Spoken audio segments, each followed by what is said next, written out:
আসসালামু আলাইকুম গাইস, কেমন আছেন সবাই? আশা সকল ভালো আছেন। তো চলে আসলাম বরাবর মতো নতুন একটা ব্লগ ভিডিও নিয়ে। আর আজকে আমরা আসছি সিরাজগঞ্জ করিতলা। আর এখান থেকে আমরা রিক্সাওয়ালা মামুকে নিয়ে রওনা দিয়েছি রাসেল পার্কের উদ্দেশ্যে। আমরা সকলেই কিন্তু অনেক এক্সাইটেড, কারণ অনেকদিন পর আবার তিন ভাই মিলে একসাথে ঘুরতে পেরেছি, তার জন্য অনেক বেশি এক্সাইটেড আমরা। আর এদিকে আমার ছোট ভাই বলতেছে রিক্সাওয়ালা মামুকে তাড়াতাড়ি যেতে, কারণ আমরা অনেক লেট করে বেরিয়েছি, যার কারণে একটু তাড়াতাড়ি আমাদের ওইখানে পৌঁছানো দরকার।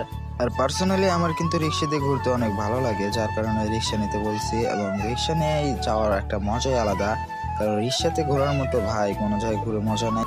অলমোস্ট 4:30টার মতো বাজে, যার কারণে একটু তাড়াতাড়ি যেতে হবে। আর দেখতে পাচ্ছেন সূর্যটাও অনেকটাই নেমে এসেছে, তো ওখানে আমাদের তাড়াতাড়ি যেতে হবে। অ্যান্ড কিছু ফটোশুট তো করতেই হবে, কারণ তিন ভাই মিলে অনেক দিন পর ঘুরতে পেরেছি। তো বুঝতেই তো পারছেন অনেক এক্সাইটমেন্ট কাজ করছে নিজের মধ্যে। যদিও আমরা সেখানে অনেকবার গেছি, তারপরেও একটা এক্সাইটমেন্ট কাজ করতেছে, কারণ অনেক দিন পর ঘুরতে বেরিয়েছি। আমরা ঠিক করছি প্রথমে আমরা হাট পয়েন্টে যাব, তারপর যদি সময় থাকে তাহলে পার্কের ভিতর ঢুকবো, আর না হলে ঢুকবো না। তো তাড়াতাড়ি যাই, তারপর দেখা যাক কি হয়। যারা যারা এখনো জানেন না যে সিরাজগঞ্জ করিতলা থেকে কলোজারে আসতে কত টাকা ভাড়া নেয় রিক্সায়, তারা জেনে নিন। 50 টাকা ভাড়া হলে আপনি ইজিলি এখান থেকে আসতে পারবেন। অ্যান্ড রিক্সার রাইডটাও কিন্তু অনেক ভালো লাগে, রাস্তাও কিন্তু অনেক বেশ ভালো। রিক্সায় বসে প্রাকৃতিক দৃশ্যগুলো দেখতে দেখতে কোথাও ঘুরতে যাওয়ার মজাই আলাদা। পার্সোনালি আমার তো অনেক ভালো লাগে। আপনাদের কাছে ভালো লাগে কিনা সেটা কিন্তু কমেন্ট করে জানাবেন। এরকম মনোরম দৃশ্য দেখতে দেখতে আমরা চলে যাচ্ছি সিরাজগঞ্জ হাট পয়েন্টে, এবং হাট পয়েন্টের ভিউটা নাকি অনেক অসাধারণ লাগে, যার কারণে আজকে ঠিক করেছি হাট পয়েন্টে যাওয়া হবে। তো আপনারা ব্লগটা এনজয় করতে থাকেন, এখন একদম দেখা হবে হাট পয়েন্টে গিয়ে। Bye bye.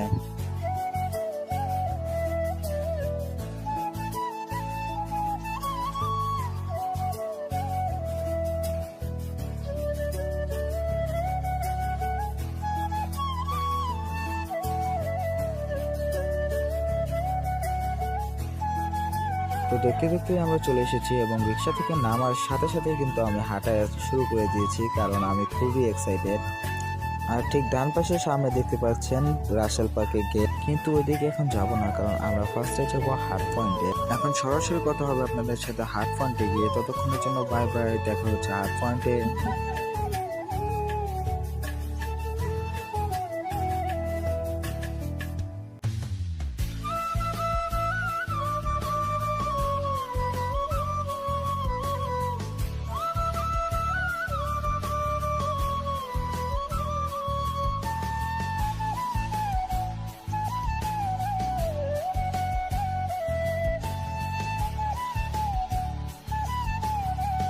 কি করবো, খেতে আর পালিস না, ঘুম পাড়া ছাড়া কোনো উপায় নাই।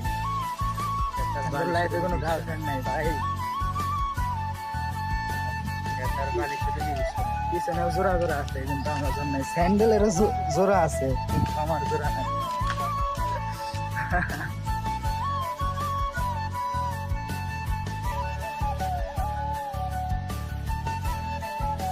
তো ফাইনালি গাইস, আমরা কিন্তু এসে গেছি সিরাজগঞ্জের হাট পয়েন্টে।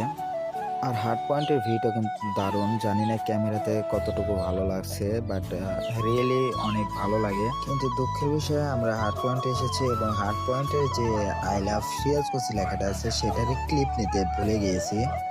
গাইস, আপনাদের একটা জিনিস দেখাবো। আমরা এখন আছি যমুনা নদী, আর যমুনা নদীতে এখন সেরকম পানি নেই, বাট অনেক ভিউটা কিন্তু অনেক সুন্দর আসছে। ভিউটা একবার দেখেন।